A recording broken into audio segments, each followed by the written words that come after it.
When divers first descended off the coast of Antikythera in 1900, they expected to find sponges, not the shattered remnants of a lost Hellenistic world.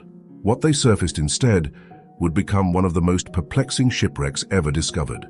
Beneath layers of coral and centuries of sediment lay bronze statues, marble torsos, dismembered limbs, and corroded faces frozen mid-expression. Some were exquisite, others were crude, incomplete, and strangely raw, seemingly abandoned mid-carving or mid-casting. Why? The wreck, located between the Greek islands of Kythera and Crete, dates to around 70 BCE.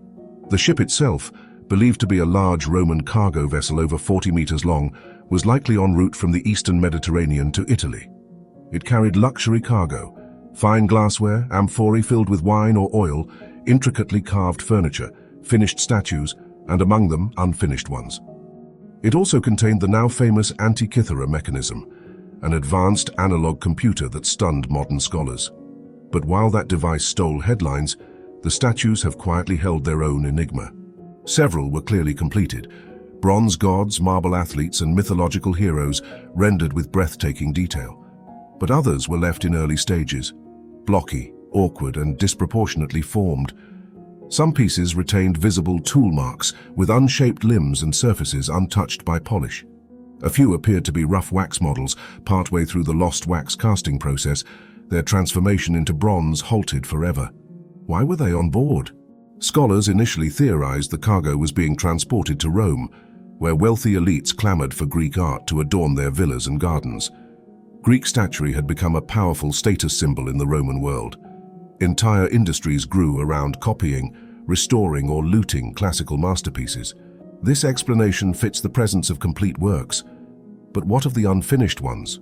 One theory suggests these incomplete statues were destined for final touches in Roman workshops. Sculptors in Italy might have completed them to suit local tastes. Another possibility is that the statues were studio discards or flawed casts, shipped as scrap metal to be melted down and reused. Bronze was expensive, and damaged works were often recycled. Yet the presence of both completed and nearly finished pieces complicates these ideas.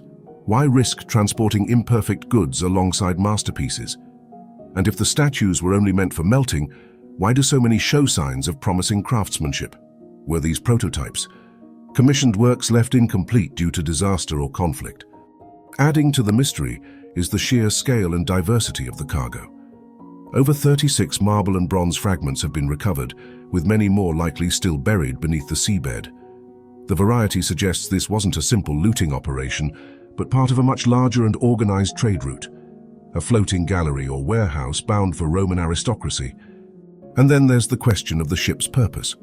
Was it merely a transport vessel, or could it have been a traveling workshop or salvage expedition? Some scholars wonder if the ship had stopped at multiple coastal cities, gathering art, raw material, and luxury goods before making its final voyage. The presence of the Antikythera Mechanism, unlike anything else recovered, adds to this layered complexity. This was not just a cargo of beauty, but of intellect, labor, and wealth. Today, many of the statues remain in fragments. In Greek museums, their broken forms are catalogued and displayed, tagged with numbers rather than names. The unfinished ones sit especially silent.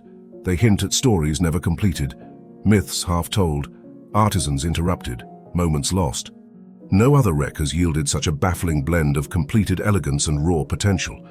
It's a puzzle that defies simple answers.